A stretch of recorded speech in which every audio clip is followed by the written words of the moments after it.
श्री साई सच्चरित्र नेपाली अनुवादक श्री विनोद प्रसाद तेताल। अध्याय 10। श्री साई बाबाको रहन सहन, सुत्ने फलेक, सिरडीमा निवास, उहाँको उपदेश, उहाँको नम्रता, सुगम पथ बाटो। प्रारम्भ। श्री साई बाबालाई सधैँ नै प्रेमपूर्वक सम्झनुहोस्, किनभने उहाँ सधैँ अर्काको कल्याणको लागि तत्पर तथा आत्मलीन रहनुहुन्थ्यो। उहाँको स्मरण गर्नु नै जीवन र मृत्युको समस्या समाधान गर्नु हो। साधनाहरूमा यो ज्यादै श्रेष्ठ तथा सजिलो साधना हो, किनकि यसमा कुनै द्रव्य खर्च हुँदैन। खाली मामुली परिश्रमले नै भविष्य ज्यादै फलदायक हुन्छ। इन्द्रियहरू पुरा बलिया भइन्जेलसम्म छिनछिनमा यो साधनालाई आचरणमा ल्याउनु पर्छ। अरू सबै देवी देवता त भ्रममा पार्ने मात्र हुन्, खाली गुरु मात्र ईश्वर हो। हामीले उहाँकै पवित्र चरण कमलमा श्रद्धा राख्नुपर्छ।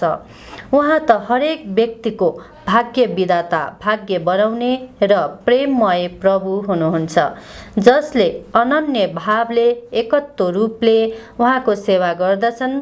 ती व्यक्तिले भवसागरबाट निश्चय नै मुक्ति पाउन सक्दछन्। न्याय अथवा मीमांसा वा दर्शन शास्त्र पढ्नु पनि आवश्यकता छैन।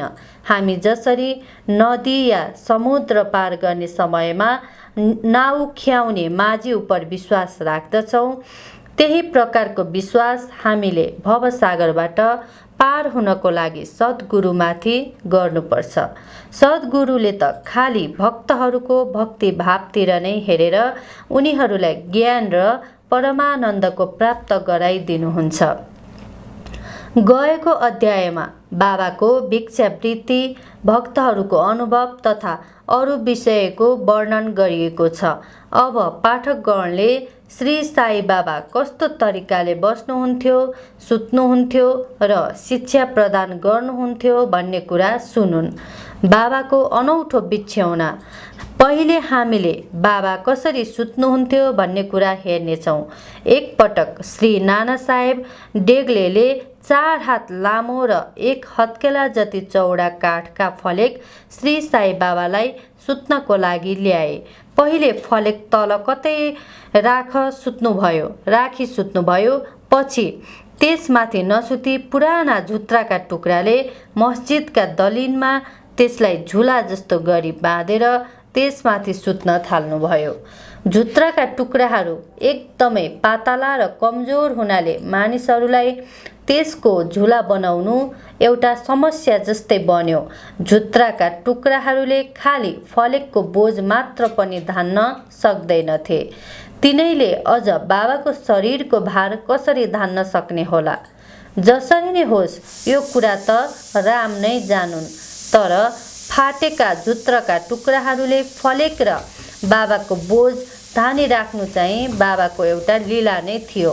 फलेकको चारै कुनामा बत्ती रातभर बलिरहन्थ्यो। बाबाले फलेकमाथि बसेको वा सुतेको देख्नु देवताहरूका निम्ति पनि दुर्लभ दृश्य थियो। बाबा फलेकमाथि कसरी चढ्नु हुँदो हो र कसरी तल ओर्लनु हुँदो हो भनेर सबै आश्चर्यचकित थिए। मानिसहरू उत्सुकतावश यो रहस्य खोल्नको लागि आफ्नो नजर लगाइरहन्थे, तर यो बुझ्न कोही पनि सफल हुन सकेन र यो रहस्य जान्नको लागि नै भिड झन बढ्न लाग्यो। यसकारण बाबाले फलेक भाँचेर बाहिर फ्याँकिदिनु भयो। बाबालाई अष्टसिद्धिहरू प्राप्त थिए, तर उहाँले कहिल्यै पनि तिनको प्रयोग गर्नु भएन, न कहिल्यै उहाँलाई यस्ता इच्छा नै भयो। तिनीहरू त स्वतः नै स्वाभाविक रूपले पूर्णता प्राप्त भएको कारणले उहाँमा आएका थिए। ब्रह्मको सगुण अवतार। बाहिरी दृष्टिले श्री साई बाबा 3.5 हात लामो एउटा सामान्य पुरुष हुनुहुन्थ्यो, तर वास्तविक रूपमा त उहाँ प्रत्येक व्यक्तिको हृदयमा विराजमान हुनुहुन्थ्यो।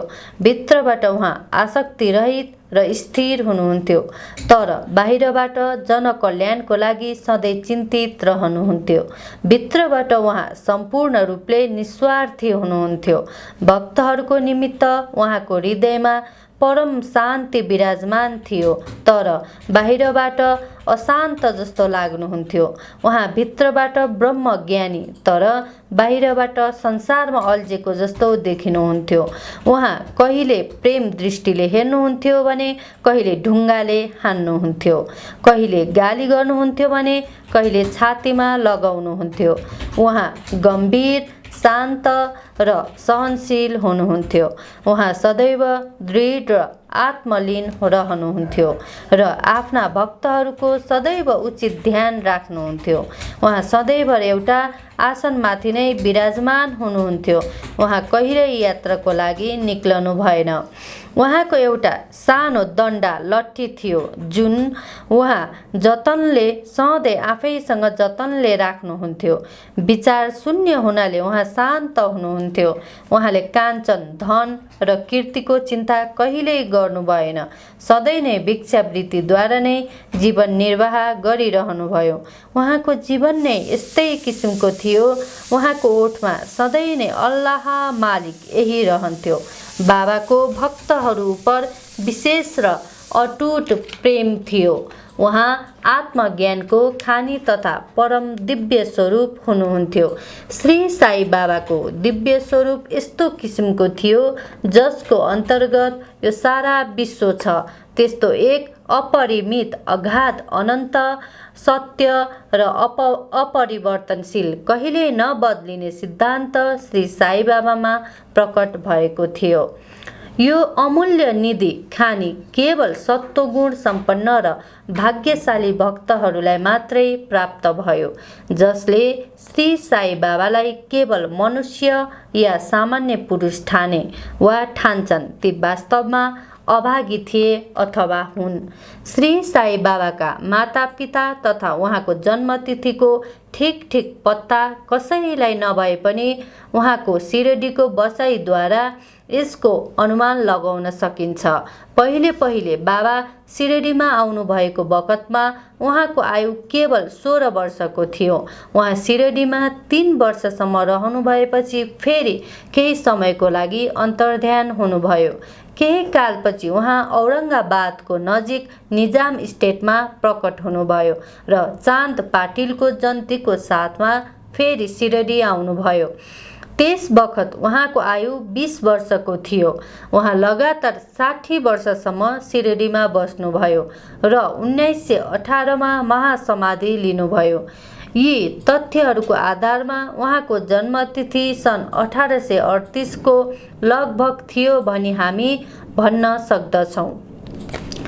बाबाको ध्येय र उपदेश 17औं शताब्दी 1608 र 1681 मा सन्त रामदास प्रकट भएर उनले मुसलमानहरूबाट गाई र ब्राह्मणहरूको रक्षा गर्ने काम धेरै सीमासम्म सफलतापूर्वक गरे।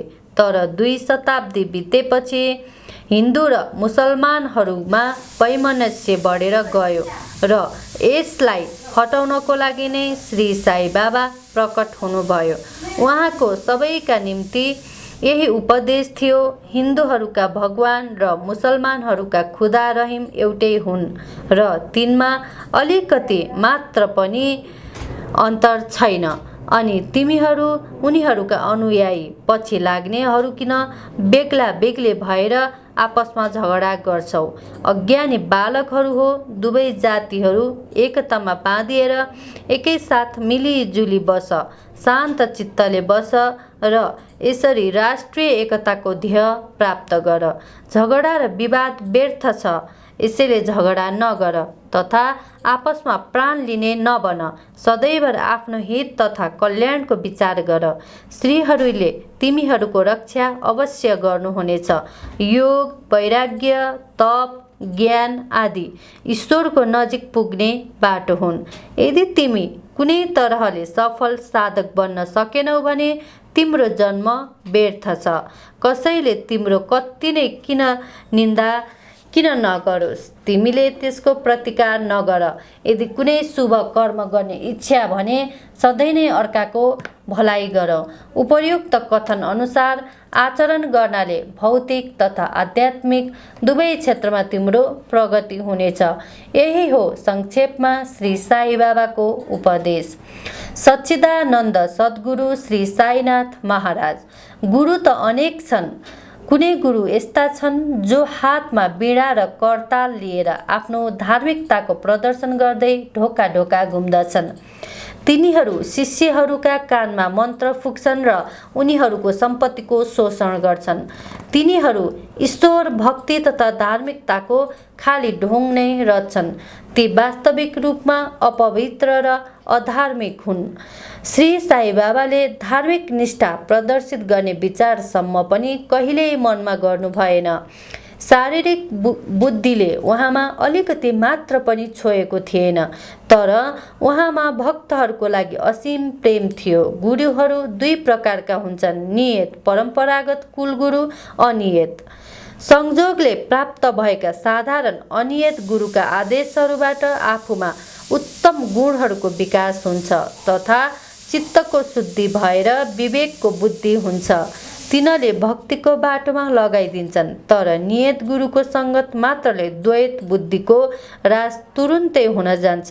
यथार्थमा जसले हामीलाई आत्मस्थित बनाएर यो भवसागरबाट पार गराइदिन्छन् तिनी नै सद्गुरु हुन्। श्री साई बाबा त्यही कोटिका गुरु हुनुहुन्थ्यो। उहाँको महानता अवर्णनीय छ। जो भक्त बाबाको दर्शनको लागि आउँथे उनले प्रश्न गर्नुभन्दा पहिले नै बाबाले उनको सम्पूर्ण जीवनको 3 कालको घटनाहरूको पुरा विवरण भनिदिनुहुन्थ्यो। उहाँ समस्त प्राणीहरूमा ईश्वर दर्शन गर्ने गर्नुहुन्थ्यो। उहाँलाई मित्र र शत्रु दुवै एक समान थिए। उहाँ निस्वार्थ एवं दृढ हुनुहुन्थ्यो। उहाँमाथि भाग्य तथा दुर्भाग्यको कुनै प्रभाव थिएन। उहाँ कहिल्यै शङ्काग्रस्त हुनु भएन। शरीरधारी भएर पनि उहाँमा शरीरको अलिकति मात्र पनि आसक्ति थिएन। शरीर त उहाँको लागि केवल एउटा आवरण ढकनी मात्र थियो। वास्तविक रूपमा त उहाँ नित्य मुक्त सदा उन्मुक्त हुनुहुन्थ्यो। ती शिरडीवासी धन्य हुन् जसले श्री साई बाबालाई ईश्वर रूपमा उपासना गरे। सुत्दा उठ्दा खाँदा पिउँदा भवन या खेत तथा घरहरूमा अरू काम गर्दा पनि ती शिरडीवासीहरू सदैव उहाँको स्मरण तथा गुणगान गर्दथे। साई बाबा भन्दा अर्को दोस्रो कुनै ईश्वरलाई उनीहरू मान्दैनथे। शिरडीका नारीहरूको प्रेमको माधुर्य बारे त भन्नु नै के छ र। तिनीहरू बिल्कुलै भोला भाला थिए। उनीहरूको प्रेमले उनीहरूलाई ग्रामीण भाषामा भजन रच्ने प्रेरणा सदैव दिइरहन्थ्यो। उनीहरू शिक्षित नभए पनि उनीहरूको सरल भजनहरूमा वास्तविक काव्यको झलक थियो। यो कुनै विद्वता थिएन, परन्तु उनीहरूको सच्चा प्रेम नै यस किसिमका कविताको प्रेरक प्रेरणा तत्त्व थियो। कविता त सच्चा प्रेमको प्रकटित स्वरूप नै हो, जसमा चतुरात श्रोतागणले नै वास्तविक दर्शन या रसिकताको अनुभव गर्दछन्। सर्वसाधारण जनतालाई यी लोकगीतहरूको बडो आवश्यकता छ। सायद भविष्यमा बाबाको कृपाले कुनै भाग्यशाली भक्तले भक्त गीत सङ्ग्रह गर्ने काम आफ्नो हातमा लिएर यी गीतहरूलाई साई लीला पत्रिकामा वा पुस्तक रूपमा प्रकाशित गराइदेलान्। बाबाको विनयशीलता। भगवानमा 6 प्रकारका विशेष गुण हुन्छन् भन्दछन्। ती हुन् कीर्ति, श्री, वैराग्य, ज्ञान, ऐश्वर्य, उदारता। श्री साई बाबामा पनि यी सबै गुण विद्यमान थिए। उहाँले भक्तहरूको इच्छा पूर्तिको निम्ति सगुण अवतार लिनुभएको थियो। उहाँको कृपा दया बडो विचित्र नै थियो। उहाँ भक्तहरूलाई स्वयं आफू कहाँ आकर्षित गर्नुहुन्थ्यो। नभए उहाँलाई कसले कसरी जान्न पाउँथ्यो। भक्तहरूको लागि उहाँ आफ्नो श्रीमुखबाट यस्तो वचन भन्नुहुन्थ्यो जसको वर्णन गर्न सरस्वती पनि साहस गर्न सक्दिनथिन्। तिनै मध्येबाट यहाँ एक रोचक नमुना दिइन्छ। बाबा अति विनम्रतासँग यसरी बोल्नुहुन्थ्यो, दासानुदास म तिम्रो ऋणी छु। तिम्रो दर्शन मात्रले मलाई सान्त्वना मिल्यो। जो तिम्रो चरणको दर्शन मलाई प्राप्त भयो, यो म माथि तिम्रो ठुलो उपकार हो। तिम्रो दर्शन गरेर म आफूलाई धन्य सम्झन्छु। कस्तो विनम्रता हो। यी वाक्यलाई प्रकाशित गरिदिनाले श्री साई बाबाको महानता आँच पुग्यो भनेर कसैले सोच्दछ भने म यसको लागि क्षमा प्रार्थी छु। साथै यसको प्रायश्चित स्वरूपमा म साई नामको कीर्तन तथा जप गर्ने गर्छु।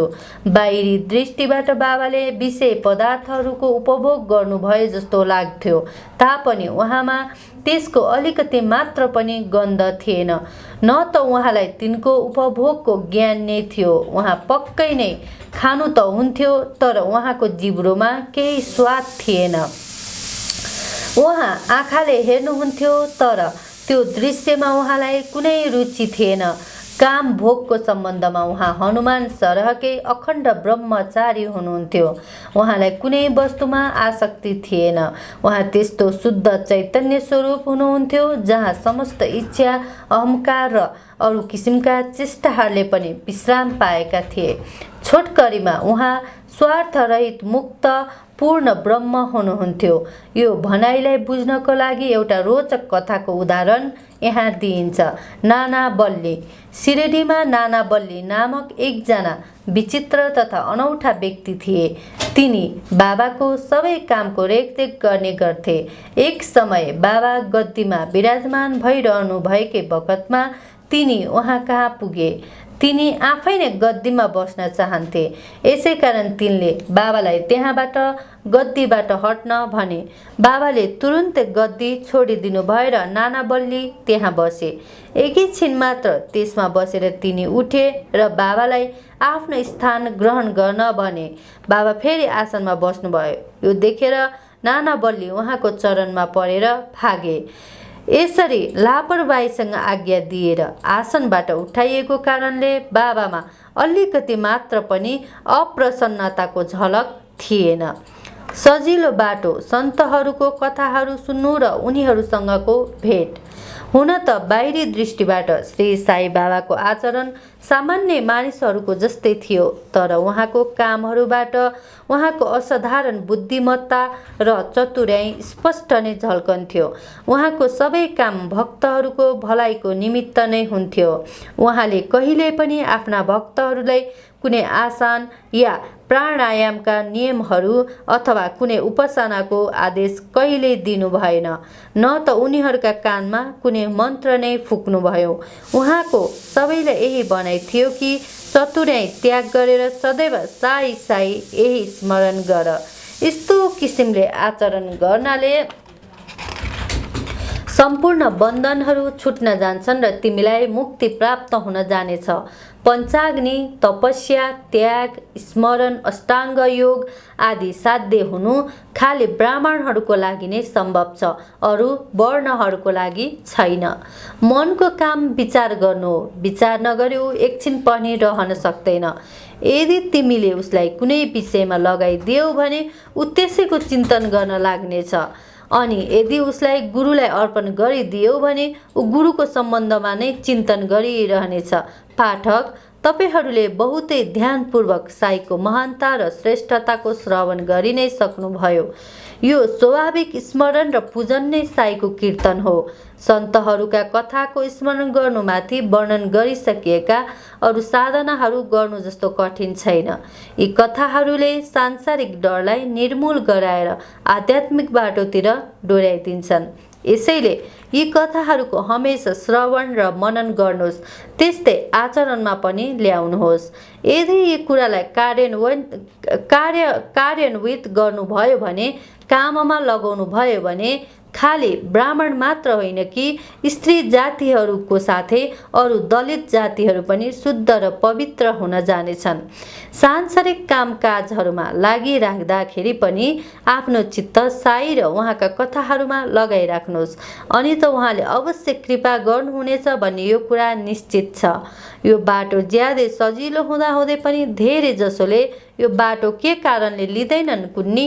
यसको कारण खाली यो हो कि भगवानको कृपाको अभावको कारण मानिसहरूमा सन्तहरूको कथाहरूप्रति रुचि पैदा हुँदैन। ईश्वरको कृपाबाट नै हरेक काम सुचारू एवं सुन्दर ढङ्गले चल्दछ। सन्तहरूको कथा सुन्नु नै सन्तहरूसँगको भेट समान हो। सन्तहरूको नजिक रहनुको महत्त्व अति ठुलो छ। त्यसबाट दैहिक देहबाट पैदा हुने बुद्धि, अहङ्कार तथा जन्म मृत्युको चक्रबाट मुक्ति हुन जान्छ। हृदयमा सम्पूर्ण ग्रन्थीहरू खुल्न जान्छन् र चैतन्य गहन स्वरूप ईश्वरसँग मिलन हुन जान्छ।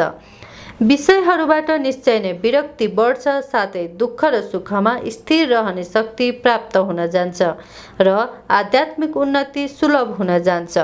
यदि तपाईँले नाम स्मरण, पूजन या भक्ति जस्ता इत्यादि कुनै साधन गर्नुहुन्न, परन्तु अनन्य भावले खाली सन्तहरूको नै शरणागत हुन जानुभयो भने उहाँले तपाईँहरूलाई सजिलैसँग भवसागर पार गरिदिनुहुनेछ। यसै कामको निमित्त नै सन्तहरू विश्वमा प्रकट हुनुहुन्छ। गङ्गा, यमुना, गोदावरी, कृष्णा, कावेरी आदि पवित्र नदीहरू जसले संसारको समस्त पापहरूलाई धोइदिन्छन्, तिनै पनि कोही महात्माले आफ्नो चरण स्पर्शले हामीलाई पवित्र गरून् भनी सदैव इच्छा गर्दछन्। सन्तहरूको प्रभाव यस्तो छ, बितेका जन्महरूको शुभ कर्मका फलस्वरूप नै श्री साई चरणको प्राप्ति सम्भव छ। म साईका मोह विनाशक चरणहरूको ध्यान गरेर यो अध्याय समाप्त गर्दछु। उहाँको स्वरूप कस्तो सुन्दर र मनोहर छ। मस्जिदको किनारामा खडा हुनुभएको उहाँ सबै भक्तहरूको कल्याणको लागि उदी विभूति वितरण गर्नुहुन्छ। जो यो विश्वलाई झुटो मानेर सधैँ आत्मानन्दमा, आत्माको आनन्दमा डुबिरहनुहुन्थ्यो, यस्ता सच्चिदानन्द श्री साई महाराजका चरण कमलहरूमा मेरो बारम्बार नमस्कार छ। श्री सद्गुरु साईनाथमा अर्पण होस्, मङ्गल होस्। ओम श्री साईराम।